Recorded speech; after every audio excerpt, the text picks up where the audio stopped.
welcome to the Trails Collective interview series. It is quite the honor to have someone as esteemed as you on my show. You started running on Ultra Sign Up. It says your first ultra was in the year 2000. So you've been doing this for 20 years? Yeah, over 20 years. Actually, it was 1999, and I remember it very well because it was in Vermont. It was a Vermont 50, and that's actually where I met my husband. Wow. So we've gone back every year, and it's a big part of our life now. Oh, that's nice. It's like anniversary kind of. Kind of, yeah. How many times have you done it, the race, Vermont? Oh boy, that's a good question. I don't have the exact count. I know I've done the 50 mile probably about 8 times, the 50K 4 to 5. And I've also biked now the 50 mile at least 3 times. Okay, have you done 100? I've done the Vermont 100. That's on a different, that doesn't happen at the same time. That happens in July. So I've done the Vermont 100. And I've also done the Vermont 100K, and those two happen simultaneously. Oh, okay. That's really neat. Do you like the area? Oh, yes. We do. We love Vermont. And it's not far for us. It's a couple hours. That area actually is, it's 2 to 3 hour drive, depending on where we want to go in Vermont. That's so special. My friend Amelia, her first 100 was the Vermont 100, which now you're telling me it's a different race. But so yeah, it's got like a special place. She always just tells me, if you ever do 100, you have to do that one. And I'm like, all right, I'll put it on the list. So you're another person encouraging me that way. Yeah, the 100 mile is a lot of fun because it's a horse race at the same time. So you're out there with all the horse riders, and it's just beautiful country. It is a lot of dirt road, so you have to be okay with running on dirt road. But the scenery, is gorgeous. Okay. So when you met your husband, you say, was it like at the pre or post race party, or did you guys spend some miles together? Like, what happened? So we had parked next to each other in the parking lot to register the day before, and we just happened to meet each other in the parking lot. And he said a few words to me. I said a few words to him. And then he left his business card on my dashboard, and with a little note on the back. And I eventually called him, and we chatted. But so we didn't. That was the only time that we saw each other. He was actually there to mountain bike it because he's more of a cyclist, and I was there to run it. And that was my first 50 miler, my first ultra ever. And then the rest is history. We've been married now it'll be 19 years this October. So we met 2 years before that. Yeah. Business cards. That is 1999. That is so 1999, right? And he left me his email address. Oh, great. Was it like an AOL.com? It was actually Bigfoot.com, which I don't even think exists anymore. That's so funny. So how did you do in the race? I placed 4th. And it was very emotional because it was my first one ever, and I went from running a few marathons to say, hey, I can do 50 miles, why not? I was also, my friend Nikki Kimball, which I'm sure a lot of your listeners know of, that was her 50 miler as well. So we were there together to run it, and of course she won it. And then two women came in between us, and I came in next, and just bawled my eyes out at the finish because it's like something you could never experience. I never experienced that before, and I was only 24 at the time, so I was very young. There wasn't a lot of other women my age out there, and it was just an incredible experience, and that set off my ultra running career. Like I said, I came back every year after that for many years, and that was the only one I did for quite a few years until I started looking at more going farther out and doing more prestigious races with bigger prize purses and more elite runners. And that's when I started doing the White River 50 miler and the Headlands 50K, heading out west to just see what I could possibly do against a more robust field. Yeah, it seems that a lot of, unfortunately, we're trying to change that here with the Trails Collective, but most of the prestigious races are still on the West Coast, which is good because, we need to travel, but also, um, trying to get more, like people to see our beautiful East Coast. Like, I mean, we'll talk about Grindstone, which you've done as well, and all the wonderful races on the East Coast. But definitely, I know when I was ultra running, there was a lot of pull to like go out west and see where I stack up with the elite runners. Yeah. You know what I mean? Yeah, and that was back in the early 2000s, and things have definitely changed a lot now. And that was when there was maybe an ultra race once or twice a month that was available to run in. So that was really, there wasn't a lot on the East Coast, even though what's so strange to me is that Ultra Running Magazine actually started on the East Coast. So there was a lot of people ultra running out here, but there wasn't a lot of races to challenge yourself with. They also didn't have the White River 50 miler was the 50-mile championship. So that's why I wanted to do that one. The Headlands 50K was the 50K ultra championship. So that, and they didn't, for some reason, the East Coast races at that time weren't getting that distinction. But I mean, we have so much now. I mean, there's just, you don't have to go far. JFK is like one of the oldest 50 milers in the country, and it's on the East Coast. Up here near Meet Cuba Trails has been the 50-mile trail championship. It wasn't this past year, but it has been. But still, my Ian, the race director, he struggles getting elite runners to get out here. It's very strange. Yeah, it is strange, and you're right. I mean, I think a lot of it has to do with our trails are just too challenging for a lot of the West Coast runners. It's not their style of running. I mean, I'm sure you've run out there in the past. It's very, I want to say easy, but the terrain is definitely less rugged, and so it's a different type of running, and it's like apples and oranges in a lot of ways. So it's not as easy for us to compete out there, and it's not as easy for them to compete here. So it's just because of what you're used to training on, the surface you're used to training on. So you were 24 when you did your first ultra, and so what was your experience with running in sports before then? I was a soccer player. I played soccer from second grade all the way through college. So that was my background. That's what I loved. I was very passionate about it. And I didn't actually start running until I got to college. I didn't have soccer all year round. I only had soccer in the spring. So actually, was it the fall? Yeah, the fall. And so one of my roommates was like, "Oh, I'll give that a go." And so I started enjoying running for the sake of running. Because I did do track and field in high school as well, but I only did it because my friends did it. And then after college, I moved up to Vermont to work at a hiking spa as part of an internship to finish off my degree in health and fitness, and trails everywhere up there. And then I got hooked on it, and then that's when I learned about the trail running scene, the Grand Tree trail running circuit in Massachusetts, and I heard about the Western Mass Athletic Club up there, and then Schnips at Striders in Connecticut. And got heavily involved and just jumped right in, dove right into the trail running, went from running a 4-mile trail race in Somers, Connecticut, which I then ended up race directing for 18 years, along with the half marathon the same day, to the end of that summer running the Vermont 50. So it was a whirlwind type of thing, although I was always like I said, I was just always into fitness. Fitness is my passion. That's what I went to college for. And that's what I do every day. But it's kind of funny how I ended up that way because, my parents are hard workers, but they're definitely not athletic, and neither are my brothers. So I guess I just had that knack in me, and I always want to learn more about my body.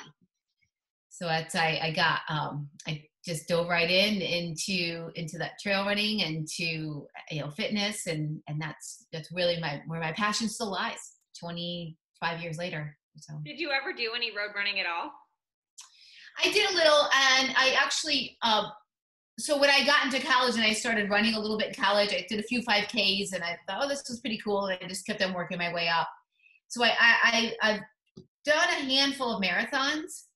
My best was Walt Disney World, and I 3:08, and that'll be the best I'll ever, ever have.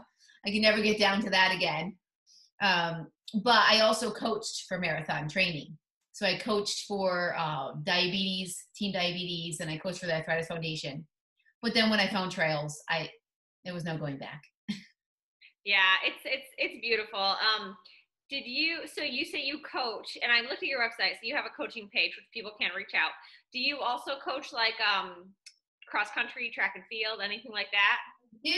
I actually coach middle school cross country. Oh, how is that? Oh, I love it. I coach. I've been doing that for 2 years, and I coach my kids' school. So when my son got into middle school, they were looking for an assistant coach. So I signed up. I said, I'll do it. I interviewed for that, and then I got offered the coach's position. So I was like, this sounds better to me because now I don't have to ask anyone if the plan I have is okay. I can just do whatever I want. My plan all the way. So that's been really great. It's literally right up the street. It's a mile and a half up the street, and I've been working with the middle school, and I love middle school age. They're so impressionable. Well, they're just like learning how to run. So what are practices like? Like, what are you having the kids do? Oh, well, we start off with, well, I'm very holistic with the way I coach, especially for the kids, because for them, it's a lot of, okay, like you said, they're just learning how to run, but they're also learning how to be in their bodies. And they're also just learning about health and taking care of themselves. So there's a lot of talking involved. There's a lot of positive reinforcement. And then we usually do a gentle run warm up, and then we come back and do some dynamic movements, dynamic stretches. And then we go into a few strides just to get their body warmed up a little bit more. And then we have them go out for a workout. So sometimes it could be a group run. Most of the time it's splitting everyone up because the levels of these kids are so wide, so varied. Some are really into it, and others, they just want to fool around. Yeah. So that you never know when puberty is going to hit someone. So you could have like, like 8th grade male guy that's just like zoom, and you could have like, exact opposite. And when puberty hits girls, they get slower. So it's just, it's a huge ball of wax. That's really cool. It is. And then I also we do workouts too, which is a lot of fun. So sometimes we'll do hill repeats, and they love that because then they're all together because they're all kind of, they're just running up and they're running back down. Whereas like when you're going for a longish run, they get so spread out. The other thing I have them do is strength training because I feel that's so important. So we'll go through that. And then we always have games. There's games too. There's lots of good, great running games. So we'll throw those in because they need that time as well, just to blow off steam and to socialize, and that's such a big part of middle school. We talk a lot. One of the things I talk with them a lot is the idea that they have a lot more in them than they know. And so a lot of them will give up before they've actually hit their limit, their real limit. So we talk a lot about that, and I talk a lot about being able to suffer a little bit because suffering is part of running. And if you want to do well in running, you got to know how to suffer a little. But then how also to equate that to schoolwork or to life in general. So running for me and coaching running is not just about running. It's life lessons, which is another big part of what I enjoy about the cross country in middle school. Yeah, I think I think it took me a little while to like really embrace, like, I don't call it really suffering, but more like being uncomfortable for long periods of time. Because just because you're uncomfortable doesn't mean something's wrong. And like, you can just be with the uncomfort, like be with your sadness, the yogi, like, it's great. It's like, be with the feeling, let it happen, and so being like, okay with like, this pain is okay, because before you're start to run, or before you do, if you don't do things that are hard, which generally like we don't in our childhood, like hard generally speaking, you avoid that. And so it's cool that you're like fostering, like, no, this is okay. It's okay to be uncomfortable. It might actually be good. You know, that's cool. Yeah, that's a really good point, because that's what I find, like most kids nowadays, or adults, I mean, people in general, are comfortable all the time. They're never too hot, never too cold, never too thirsty, never too hungry. So they never feel that discomfort. And I like that word belly. That's probably a better word anyways, than suffering. But being in their discomfort and being okay with it, knowing that there is an end, and there's and it will come, and that having that discomfort actually makes you appreciate the success at the end, and your finish. Mm-hmm. Your completion, or that's a big part. That's really important. Do you ever get to watch kids like have their first runner's high?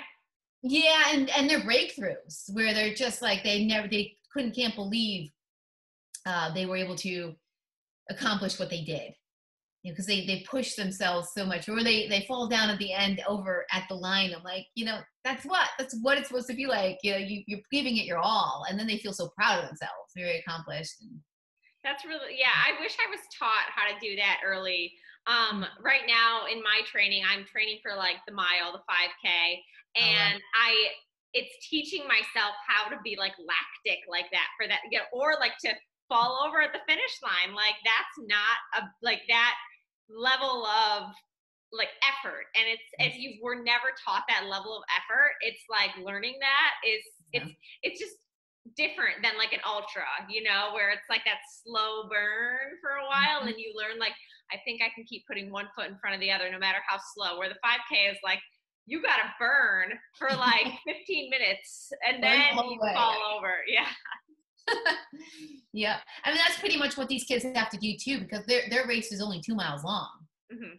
But it's hard for me, like the really good, the kids that have been training for a while, that know their bodies, they can burn the whole 2 miles. They can push hard the whole 2 miles. They know where their edge is. The ones that are just starting, there's no way, because they're gonna collapse or hit that wall before they even reach the mile.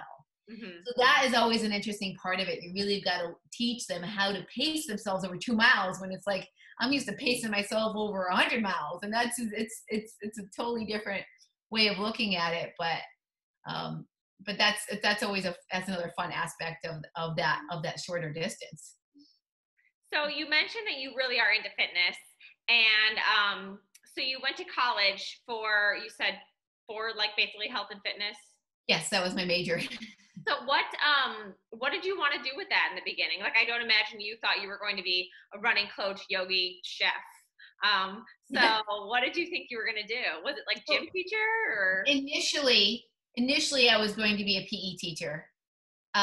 When I first thought about Springfield College, which is where I went in Springfield, Mass, and they're all about fitness. But then I realized I didn't want to work for somebody else. I wanted to work for myself. So I picked the major health and fitness, which means that I could work in corporate fitness or commercial fitness, or just be a trainer in general. And so that's what I ended up working towards, with a minor in business, because I figured I'd have my own business someday. And with the idea of just training people in general. I wasn't thinking exactly with run coaching at that time, because soccer was my thing, but I loved fitness, and I taught aerobics, and then I found yoga in my last year of college and did an independent study on it. And then a couple years, and that summer when I had to do my internship in Killington for a hiking spa, I taught the fitness classes. So I taught water aerobics, fitness class, like a floor fitness class, water aerobics, and then yoga right after. So 3 classes in a row. And that's where I really got to evolve with my yoga, because it was 45 minutes, so it was a perfect length, and it was with a spa. It was different people coming to class all the time, so I could pretty much just create a class and repeat it, and really get good at it. instead of having to worry about writing all these lesson plans and having it be different every time. And I just realized I really loved yoga, and that became a huge passion of mine. I went to Capella Yoga Center to get my certification a couple of years later, and have been teaching ever since. I was going to ask, because I have a couple friends that are yoga instructors, also some do Zumba. And I have to admit, whenever I follow the videos online, I can barely follow. And I really just wonder, like, how do you come up with everything and then remember, like, all the different positions and stuff? Like, all I can remember is Savasana is my favorite because you lay it. Like, I mean, I'm amazed. So, like, how, when you go to, I'm assuming, like, the 500 or whatever hours that you have to do to get your yoga certification, you're just, like, they're ingrained in you. Oh, yeah. So the way it works at Capella Yoga Center in Lenox, Mass is, and it's probably a change now, but at that time it was, you could do a month-long intensive or 3 9-day sessions. And for me, the best thing that worked out was just staying there the entire month and doing classes. So 6 to 6:30 in the morning, you're taking an hour and a half yoga class. Then you're working on poses all morning long. And all afternoon, you're doing lecture and poses. And then you have another class at 4:30. And then you have evening poses. So you're doing it all day long, and you're learning from many different teachers. And what's really interesting about yoga, and what I like to tell people, is that yoga it comes in many forms. There's so many different styles out there, and even within each style, there's so many different instructors, and the way the instructor teaches and delivers the yoga can be very different. So I always told people, actually, especially in the way beginning, because yoga was much more new when I first started teaching. It wasn't as prominent. Now you can find yoga at your library now. It's everywhere. But if you don't like yoga when you first try, you haven't found the right one. There's just so many styles, so many ways, and so the way to memorize, I've been teaching for 20 something years, 2 to 3 classes a week. So it's just repeat. It's just, you just know the poses are ingrained in me. They just fall out of me in a way now. It's just, I don't have any prescribed classes in my head. I just go with the flow. Like I tend to look at the class and see who I have there, where they're at, and what their needs are. You can kind of feel the energy, and then you just build the class from there. But I also teach multi-level normally, because the classes that I typically teach are all levels. So I can have someone in class that's never done it in their life before. It's their first time ever. And then you have someone who's been coming to my class for 15 years. So how do you teach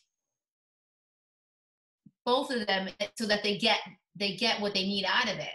It's challenging. That's probably the hardest part of my job, but I found a way where you give the base of the pose, and you give options to build on that and make it more challenging. But you also make sure that you're letting the ones know that are new, they don't need to go farther or harder or hold longer. It's listening to your body and going to that place that you feel is your edge, and then not going past that, and listening, and just not judging as well. So that's a big part of it. But my experience with yoga is I would try to do some of the online videos, and I went to like a couple classes that were taught by my friend. And my thing is like, I spend a lot, my job is very busy, it's on my feet. I also spend a lot of my time doing running, and I do like the strength work, and I do that stuff. And so the yoga classes that I went to that were taught by my friend were like, it just felt like another thing, it wasn't relaxing, because it was a little bit more like advanced, I guess, or just took more effort. And the thing is like, that's great, but I already spend so much effort, like that just wasn't what I wanted. But then I started working for a gym, and they had geriatric yoga. And so I went to a class, and I was the youngest person in the class by 40 years.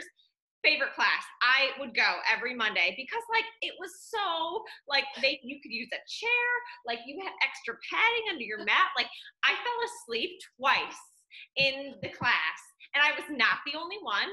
And I apologized to the instructor afterwards, because she was like, sometimes that's just what the body wants, Ellie. If I thought something was wrong, I would have woken you up. And so, like, it was so wonderful, because, like, that's just what I needed. That was the yoga I needed. Something just to help me relax, not to help me, like, get a little bit more fit or just, like, do more. I need to relax in my life. And so I think that, yoga can be, people are like, oh, it's another thing to do. It's like, it just connects you to your body. Just do whatever you want. Like, I mean, it's just, the yoga part is the guidance, That is so true. And that's how I look at my yoga. I do so much other intense activity. I don't want my yoga to be intense. I want my yoga to be relaxing and focus on the breathing and be a little bit more inward, and it's yin and yang. It's so that's what I typically tell others. That's my style. Other people love the heat or the flow or the hard movements, and it's like, I mean, that's great. Everyone's going to find what works best for them, and everyone's body constitution or what they do in the other part of their life will dictate what yoga they choose. But for you and for me, we already have enough intensity. The other activities in our life need to be a little bit more relaxing. So obviously the pandemic has probably changed at least the way you teach yoga. Did you move to a Zoom platform? Yeah. Unfortunately, I work at a gym. I've been there for 20 years. They did close. They did not bring the classes back yet, which I don't blame them. That's just not easy to do. I did go to Facebook Live to teach for a little bit, but and actually was teaching with my daughter. She's 10, going on 11, so she was my sidekick. And so we had some fun with that. We did it for about 2 months, and then we're like, well, then summer came. We really had a lot of other things to do on our agenda, and we didn't want that holding us up. So we stopped. So I haven't really taught any classes since then, except last week I did get to teach a class on a farm, which I do every summer for my town's land trust. And it's an event that we hold. So we had it at Fish Family Farm. It's a cow farm a dairy farm. And it's a big enough field. Everyone was able to social distance. And I have a very loud voice when I need it to be. So we were able to have a class out in the field at 6:30 at night, and it was wonderful. And boy, do I miss teaching. Yeah, like a family reunion. So you also, I mentioned earlier, in 2018, I don't remember what exactly culinary institute it was, but you completed a course to become a chef or plant-based nutritionist. Is that the title? Yeah, and it's more that I know it's kind of funny that the culinary nutrition expert. Yeah. Megan Teltner, Academy of Culinary Nutrition out of Toronto. She's a fantastic person. She has a couple cookbooks out, but she has a phenomenal website, and she holds courses, and it was pretty intense. It was from September all through December, and there was coursework to be done. There was cooking to be done, and there was taste testing, and there was papers to be written. So it was really fun to be back in a kind of school format. And I did graduate with honors, which I was aiming for. I'm like, if I'm going to do this, I'm going to do it all the way. But it allows me to, so now I could take that knowledge, and I could just, if I wanted to, just apply it at home, which I've been doing. But also I could I've gone to a senior center and did some demos on plant-based breakfast options. So I showed them how to make sweet potato slices with avocado, overnight oats. I taught them how to make a superfood smoothie. I've done another class on snacks, plant-based snacks. So my focus there is plant-based. My husband and we eat mostly vegan. He's strict vegan. I'm mostly vegan. And we're raising our kids vegetarian. So we believe in plants. We really believe in the power of plants. And I also love teaching others about, about nutrition, just in general. I just love, I love learning about, like I said, the body, but also nutrition and what different foods can give us. And so I love giving that information to others. So I've done I've taught a few classes, but what I really got to do is just put myself out there and like do more of it, probably some online. I'm just a little lazy. I just got a little lazy this past year about promoting it. But I cook all the time at home, and then I just give away my stuff right now. Yeah, I took a year program from the Institute of Integrative Nutrition, and Cool. in the beginning, like they set you up at the end to start your own business. And in the beginning, I thought that's what I wanted to do. But as I got going, I enjoyed it. Like I love to learn, like you, and I love the information. I just didn't feel like I wanted to have nutrition or health coaching business at that point. And then I also, like in the beginning of the pandemic, experimented with giving away those services for free to see if I'd want to do that. And it just didn't really fit in with my life and how unlike you, I didn't want to like instruct people on how, like, I didn't want to create meal plans. I would rather just like live how I am, and I'm very active on Instagram and social media. So like if people ask a question, I know the answer just through my anecdotal experience. But I think the biggest thing that I learned at the Institute of Integrated Nutrition is that what works for one person isn't going to work for another. And what works for you today might not work for you tomorrow. So it's important to be kind to others and to yourself, even if you think that one way of eating or whatever is right or the truth. It might be your truth today, but it might not be tomorrow. And to be okay with yourself and accepting of other people when your tastes change, which was important to me because I was vegan for 7 years and then I transitioned out of it due to other circumstances. And, you know, at that point when I was in the course, like it was like I could never not be vegan, you know, like it was in my brain. Like once I knew everything that was happening to animals, I couldn't not go back. But I was like, just different things have happened in my life and my life has changed. And so I'm not vegan anymore. And it was important for me to like give myself grace and not feel like a failed vegan. So, what were some things that you learned? It doesn't have to be as like metaphor, physiological or philosophical like that, but like what sort of things did you learn in the academy? Well, yeah, I would say that Megan teaches in that very same way. She's the trainer of the course, the founder of the course, and her husband is a functional medicine practitioner. So they collaborate a lot on that. But I think what I mostly took from it is just really how much nutritional value everything has that comes from nature, and how it affects so many different parts of our body and the way we react. And also, like you said, everyone's going to be different, and how a superfood for one of us, like for instance, almonds are really good for us, most people, but for some people they may be toxic. Mm-hmm. So it's that realization and that knowledge, I did take away from that.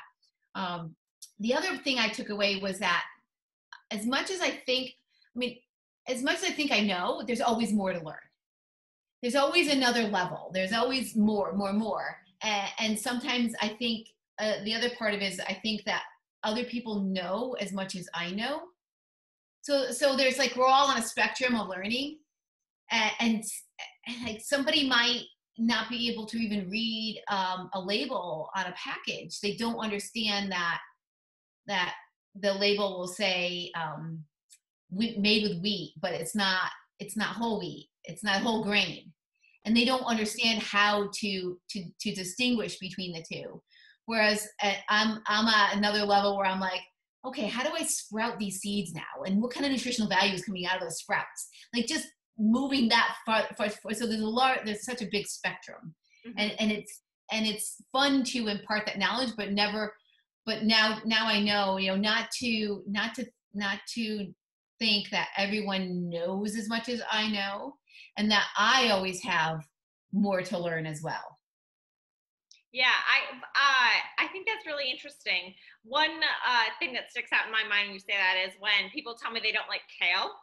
And I'm like, okay, well, oh, I'm like, okay, why? And they're like, well, it's just, it doesn't, like, it makes me gassy and all this, it just tastes terrible. I'm like, well, you're not supposed to eat it raw. Like, you're supposed to like massage the olive oil and vinegar into it so it breaks down the cell walls so then you can eat it. And they're like, oh, I'm like, yeah, that's the point of the dressing and the salad. Like, and so then I've changed people's lives with that one. Or like, yeah, you can like throw it in the oven and make some kale chips and then you can eat it. And yeah, I just assumed that like, why wouldn't you put something on your kale before you eat it? Like, I mean, why? But yeah, no, you're right. Like, and there are probably tons of things that I do that people are like, she doesn't know that like she could, if she adds black pepper to her with her turmeric, like it'll absorb better. It's like, no, I don't. Like, why would I think that? Like, why would I know that? I mean, so yeah, that's really interesting what you say. I totally agree. So let's talk about running. Hey, you have so many impressive results, both like on gnarly ultras, on like fast flat courses. Like for a while, there's just like fierce place female, first place, first place, first place. So, what was the first race that you won? Ooh, that's a good question. So my goal was to win Vermont 150 for the longest time, and I never got that distinction. Oh. I was always thwarted. I came in second like 3 or 4 times. But I don't know exactly, but one win that really stands out, which could have been the first one, or could have possibly been, or was somewhere really close to it, was the Vermont 50K. And I think it was the first or second year that they held it. And I had no idea, because it's run the same time as the 50 miler. And it started that when they first started it started at the same time as the 50 miler. But you turn off and you cut off a big part of the course. And so you have no idea, you really don't, and it starts in the dark. So you really have no idea who's around you. And I crossed the finish line and found out I was the first woman, but not only the first woman, but the first overall. I beat all the guys too in that race. It was the only time that ever happened. So that was pretty special. Yeah. So for someone that's won a race, like, did that kind of encourage you to like, maybe take ultra running more seriously? Or had you already, set your mind to something and decided I'm an ultra runner and I'm going to be really good? Or so because success breeds success. So what happened after that first win? Well, yeah, I definitely got more involved, and I started doing more ultras over the course of the year and really started focusing on that a little bit more. I'm very fortunate that I have a husband that, well, we met at the race. I mean, he's into this type of exercise and movement, and he supports me 100%. So that also made it easier, because he would be like, oh yes, let's go out, I'll go out with you to that race and I'll be your crew, or let's see what you can do with this one, because he believes in me. And I had successes, or I had close to successes, a lot of podiums, and that always felt good. The other thing that felt good is I was young. I was 24 and I was female, and back in the early 2000s, there weren't a lot of young females out there. There weren't a lot of female, there weren't a lot of young women, young ones. So I got a lot of attention because of that, because most of the ultra runners at that time were probably men in their 50s and 60s. And then, of course, I was being successful. So that always felt good. That felt good. So I just started signing up for more and more and more and seeing what I could do.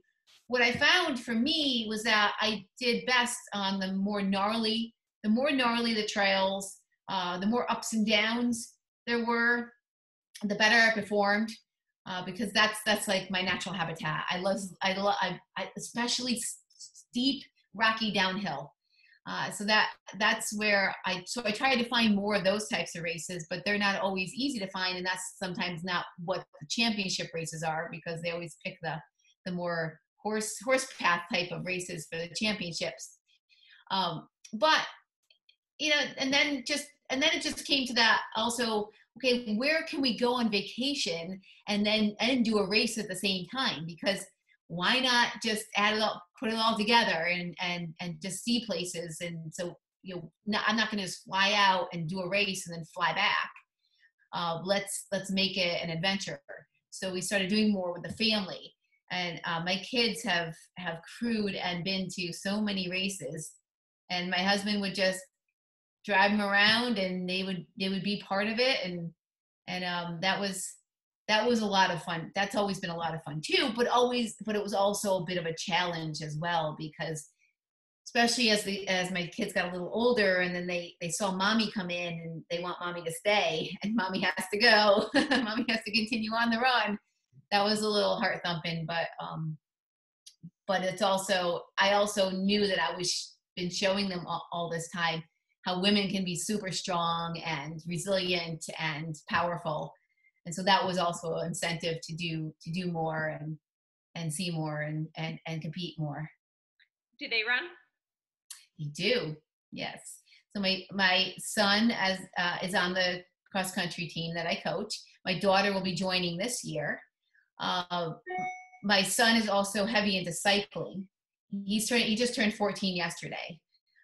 This is kind of a funny story. So he's a really good runner, but the bike is really his thing, like my husband. He and I were supposed to ride the Vermont 50 together last year, but then I took him to Kingdom Trails, which is the mountain bike area in northern Vermont, a month before for his birthday, his 13th birthday last year, and he outrode me the entire weekend. And I'm like, there's no way I'm going to keep up with this boy. So I had my husband ride with him, and of course he beat me. And that was his longest ride by far. He's got it up here. He's got it in his legs, but he's also got it up here. Oh, so that's really so fun special. to see. It's really great. And he's done a few shorter races with me. He has not tried an ultra yet. I don't need to push him in that. But he's determined, he's fast, he's strong. My daughter is a little bit more rebellious. She runs, and she runs well, but she's so competitive and rebellious at the same time, where she wants to be a certain level and she wants a certain pace, and if she doesn't do it, she gets so mad and frustrated that she throws a fit. Okay. So I'm trying to tell her, I'm like, just gotta do more, it'll come with time, relax about it. And she bikes as well. We're a big biking family, but she doesn't have the same drive as my son does, but who knows, maybe that'll come. It's so interesting to see how they evolve every year, a little different. That's really neat. So you do like the gnarly ultras. You have won, and you have the course record at Grindstone 100. I doubt I have the course record anymore. I don't even think I had the course record when I won. I did win it one year. And you also you have done Hard Rock, and you were like on the last wait list. Like I was reading that on the race report. Yes. So I learned just a month and a half before Hard Rock that I was in. Yes. So not exactly prime for altitude training. Well, no. Well, that was so interesting about Hard Rock.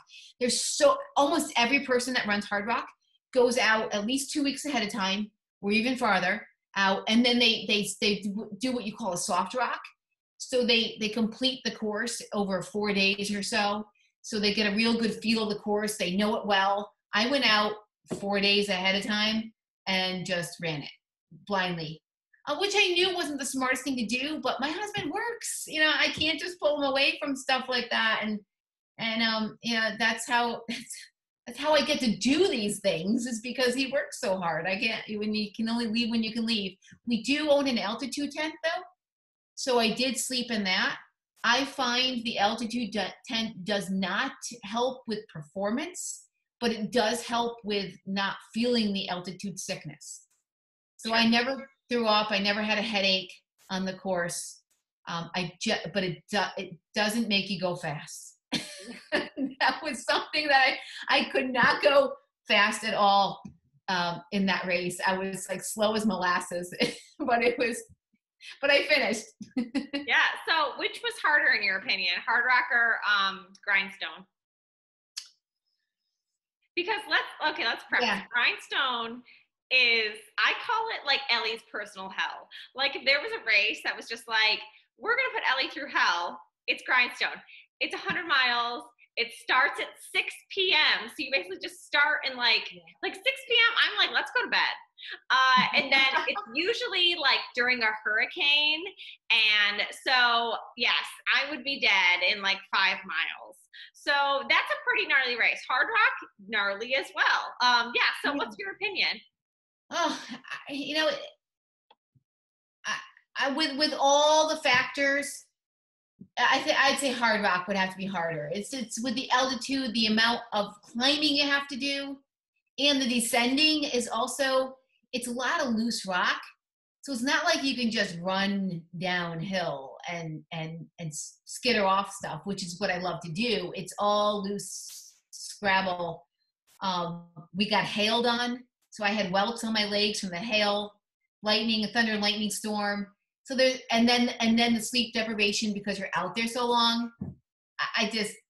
And the altitude was just making you go so slow. So I'd have to say Hard Rock, but Grindstone was very challenging. I remember it poured on us. I do remember also just my legs being demolished. Not with like 6 miles to go because you had to go downhill, and then the last 6 miles is all up, coming off that road. And I had the worst quad pain that I've ever had, and I usually don't get that in that race. So that was hard. That made it hard. I'm okay with starting at night. Even though, yeah, like you said, yes, when you want to go to sleep. I'm an early to bed, early to rise person. But I think just because of the excitement of the race, the adrenaline is just, it's just in you and it's pumping and it's probably easier to go through the night early than it is to try to go through the night later on if your race is going that long. Like, for instance, Hard Rock took me 41 hours. And, I went through 2 nights. Yeah. And you're seeing things out there. You're stumbling around at that point. So that's another challenge with that. It's just like the sleep deprivation just gets to you. So you've been doing this stuff for 21 years. And you said when you started, it was like you and Nikki Kimball and probably Ann Trayson. There weren't that many. Well, it's not that extreme, but I know, I was like, now I make you feel really old. Yeah, no. And so what are some of the biggest changes that you've seen in the 20 years that you've been doing this? So the biggest change is a lot more races, almost too many, like oversaturation of ultras. There's probably a dozen within 100 miles of me every weekend. So that's definitely a big change. The lottery, the system of getting into races has changed. We used to be able to just sign up maybe a week or 2 ahead of a race, any 100-miler. Now you have to 6 months, 9 months out, put your name in a lottery, hope to get picked, and then if you don't get picked, maybe get on the wait list, but then you also have to qualify before that with another race that you had to get into lottery for that. So that has definitely changed dramatically, that part of it. I've seen a lot more younger people coming out and trying it, and that was definitely not the case 20 years ago. It was, like I said, a lot of 50-year-olds. They were heading into ultra running after a career of strong road running and being fast, and so now the trails are much more forgiving, and so they would transition then in their older age to trails and then go longer because you can that longer. The endurance aspect, you don't lose as much as speed as you age. What else have I seen change? The cost. Yeah. The cost has really gone up exponentially. You pay like $20 for a 50K years ago, and now they're at least $160 to $100. That's really different. The hoopla around a lot of these ultras. The old school way was just show up, throw them your cash, and run the race, and then maybe some apple pie at the end. And now it's, you get bling, and it's you have a special number, and there's a big Have you ever dealt with injury in your 20 years? Dude, what's that? Injury? Have you dealt with any injury? Injury? Not really. So that's kind of an interesting part. I've had a little bit of a glute hip issue, which I thought maybe was a torn labral tear. I think I'm saying that right.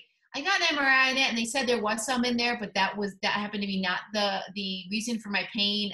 What we came to find out was it was just I think some adhesion in my upper hamstring area, and that was, I had that for about a year, and that's gone away. The other issue I had at one point was the ball of my left foot underneath my big toe had a lot of pain.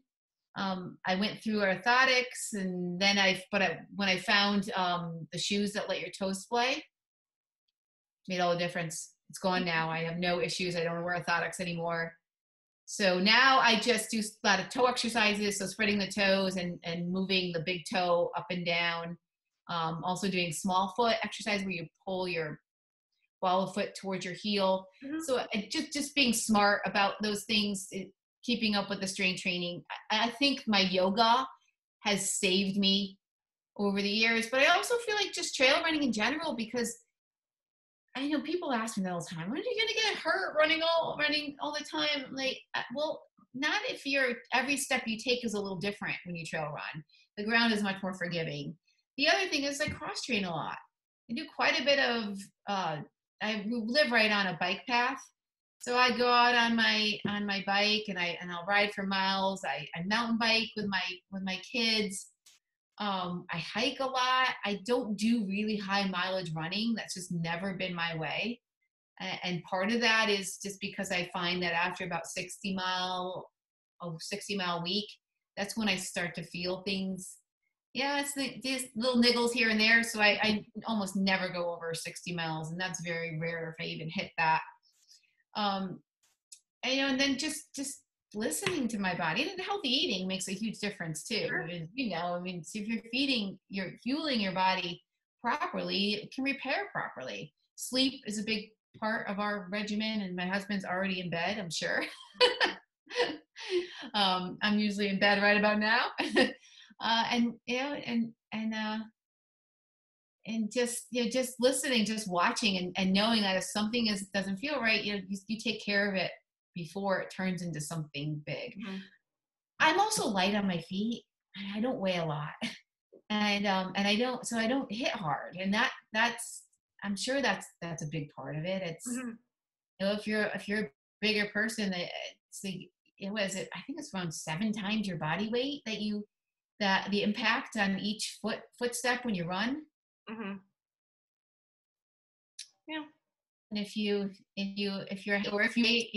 taller, I mean, there's going to be a lot more impact. And so I guess I'm fortunate that's genetics. It's not much more than that. So thank goodness. I mean, I don't know where I got that from, because both my brothers are almost 6 feet tall. So there you go. You heard it here, folks. You can win Grindstone on less than 60 miles a week. Put it here. Debunked the 200-mile a week study. You also should do some yoga, and then you're fine. Then you can win. Do your yoga. So thank you so much for taking this time to come on the show with me. To end out, we're going to play a quick little game called Ideal Aid Station. Okay, Ideal Aid Station. Yes. Okay. So all these questions are picking your ideal aid station. So favorite sweet food or sweet snack, sorry, for your aid station. Vegan brownies. Oh, okay. Favorite savory snack? Pickles. Yes, correct answer. Favorite hot food? Veggie broth. Yes. Favorite sports drink? I love Untapped right now. Untapped. Is that the maple drink? Yes. Okay. Okay. So Yeah. good. Favorite non-sports drink? Water. Sparkling? No, just flat, Oh. please. Nice and cold. Favorite piece or item of gear or something that you want at your aid station that might save your race or just makes you feel better?